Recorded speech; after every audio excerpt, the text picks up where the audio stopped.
Hello, if you make something and you don't spend a penny on it, that's like icing on cake. My name is Asiya Bajwa and I'm going to show you how to make this beautiful lamp from scratch.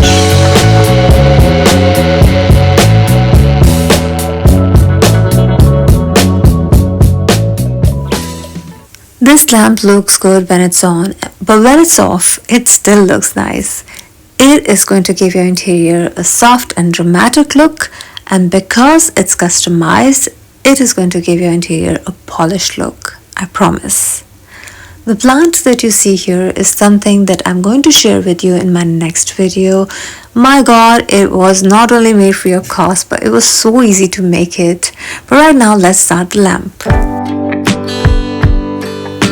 To make this lamp, we need a base, and to make the base, we need a tin container, something that has a tin lid as well, because we want to attach our bulb holder to the lid. That will make it much more easier, and later we can also add some stones in this container to make a steady base for our lamp. But if you don't find a container that has a tin lid, just turn your container upside down, or you can use an old salt and pepper container for a smaller lamp. I found something like this and I made 3 holes on top using hammer and a nail. Make the center one wider because we want to pass wire through it. Also, we want a side hole for the wire. Now take a bulb holder, test it and attach it to the lid. Make it nice and secure. Now comes the next step of making the actual shade. To make the lamp shade, we need 3 rings, and for that we can use an old TV cable, a thick one. And what we need to do is that we have to cut each piece of cable a bit larger than what we need for the ring, so that we can use a plier and expose the copper wire for about an inch or 2, and we can then tuck this copper wire to the other edge of the wire, and we can make rings like this without using any glue at all. So the first ring should be of the size of the bulb holder because our entire lampshade is going to stand on this bulb holder.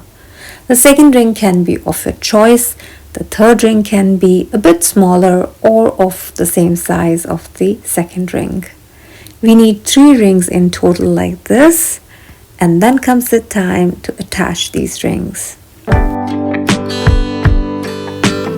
Now you have to decide how much height you want to give to your lampshade, and according to that, cut 2 wires of same thick cable using the same technique of tucking in the copper wire. You can attach it. The side rings can be attached using thin wires, and just secure it with 4 or 5 thin wires. That should be enough. And the idea is that when you put this skeleton on the bulb holder, you can attach the bulb afterwards.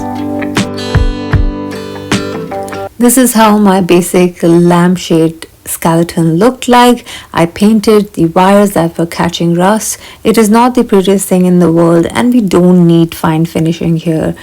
Trust me, it can be as good as this one. And now comes the time to test the fabric.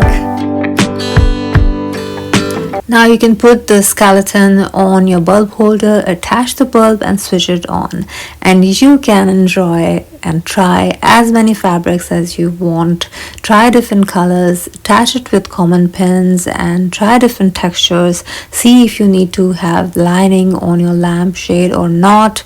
See if you like folds or if you want to iron the fabric, if you want frill on the edge. In my case, my room had many warm colors, so I ended up with this off-white, grayish white linen fabric, and it was quite thick, so I needed no lining with it, and that made my work a lot much easier. Just keep in mind that don't cut extra fabric right in the start. Attach it with the pins, iron your fabric, and see if that's fine or not. Add some pleats, make it without pleats, and just keep on testing it with the light itself to get the final shape that you want. When everything is final, you can attach and fix the fabric using glue, or you can use thread, and that should be fine as well. And then cut the extra fabric now. Don't make it too tight. You do have some margin with glue and you have a lot of margin with thread, and you can just see what looks right. In my case, when I attached the fabric and I removed the extra pieces from top and bottom, I was able to see the bulb holder from the bottom. So I attached this frill and it made it even more prettier. And for the top, I used a fabric strip. I attached it using thread from the outside first, and then I turned it to the inside and attached it with thread. This gave nice finishing to my lampshade. For the base of my lamp, I selected dark color because walls were light, so I wanted accessories to be in dark. I added some baking soda in paint to make the base look less tin-like, and I loved the end result. It looked good without shade as well as with shade. So I hope you like this lamp and try it. Here is the final result.